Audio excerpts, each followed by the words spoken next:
ऐसे ऐसे agreement sign हुए हैं लिबरलाइजेशन के नाम पर कि आप चौंक जाएंगे। अमेरिका की एक कंपनी है जिसका नाम है पेप्सी कोला। पेप्सी कोला के साथ भारत सरकार ने एक एग्रीमेंट साइन किया है कि हर साल Pepsi cola 10,000 metric ton chemical waste America से लाकर हिंदुस्तान में डंप करेगा। ये है लिबरलाइजेशन। और ये 2 साल से डंप होना शुरू हो गया है। सबसे पहली डंपिंग किया था पेप्सी कोला ने मद्रास के पास एक गांव है, और अब इस साल से पेप्सी कोला डंप कर रहा है उस केमिकल वेस्ट को। केरल में एक जगह है, उसका नाम है वाइपीन। वाइपीन बहुत सुंदर द्वीप है। एक बार मैं गया हूं, इतना खूबसूरत है कि जाने के बाद लौटने का मन नहीं करता। अब उस वाइपीन द्वीप पर अमेरिका से लाया हुआ 10,000 मीट्रिक टन कचरा वेस्ट डंप किया जा रहा है, और ये काम पेप्सी कोला कर रहा है। और ये क्यों हुआ है? क्योंकि लिबरलाइजेशन हो रहा है इस देश में, ग्लोबलाइजेशन।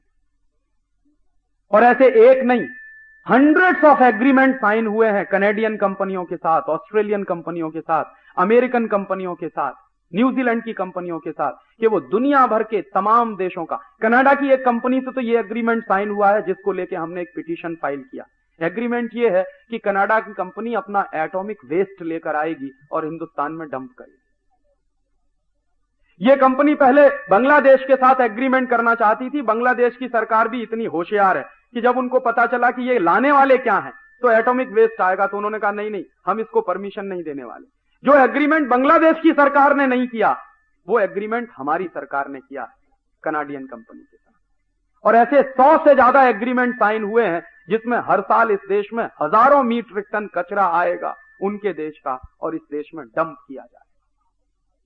और एक बड़ा ऐतिहासिक दस्तावेज ऐसा ही है मेरे पास।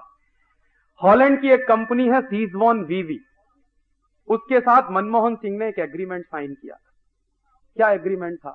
कि हॉलैंड के सुअरों का गोबर 1 करोड़ टन हर साल हिंदुस्तान में लाके डंप किया जाए। ये एग्रीमेंट किया मनमोहन सिंह, और उसके दस्तावेज मेरे पास।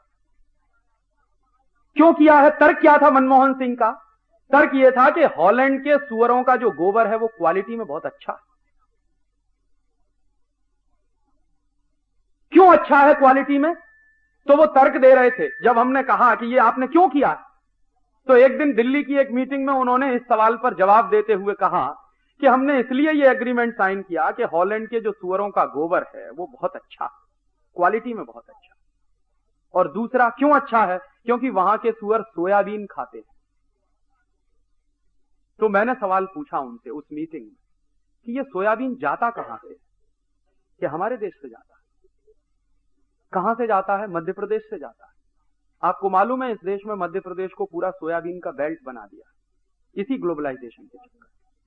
तो क्या हो रहा है? सोयाबीन के लिए हजारों हजारों हेक्टेयर खेती बर्बाद कर दी गई है। सारे दुनिया के एग्रीकल्चरल साइंटिस्ट कहते हैं कि 10 साल सोयाबीन की खेती के बाद 11वें साल आप उस खेत में कुछ नहीं कर सकते, वो बंजर हो जाता है। इसलिए यूरोप के देश सोयाबीन पैदा नहीं करते। तो यूरोप के देश सोयाबीन पैदा नहीं करते, लेकिन हॉलैंड एक ऐसा देश है जो सुअरों को पालता है। मैंने हॉलैंड में देखा बड़े बड़े रेंच होते हैं पिग्स के। हमारे यहां रेंच होते हैं गाय के, उनके यहां रेंच होते हैं पिग्स के। क्यों बनाते हैं रेंच? क्योंकि सुअर का मांस खाना, और सुअर के मांस को स्वादिष्ट बनाने के लिए उसको सोयाबीन खिलाना। लेकिन हॉलैंड की सरकार वो सोयाबीन अपने खेतों में पैदा नहीं होने देती। उसके लिए भारत सरकार से उन्होंने समझौता करके हमारे यहां सोयाबीन पैदा करवाना शुरू किया। तो यहां से सोयाबीन की खली जाती है, उनके सुअर खाते हैं, और उसके बाद जो टट्टी करते हैं वो हमारे देश में आएगी। ये एग्रीमेंट किया। और ये एग्रीमेंट एक ऐसे व्यक्ति का है जिसको हिंदुस्तान में बेस्ट फाइनेंस मिनिस्टर का अवार्ड मिला।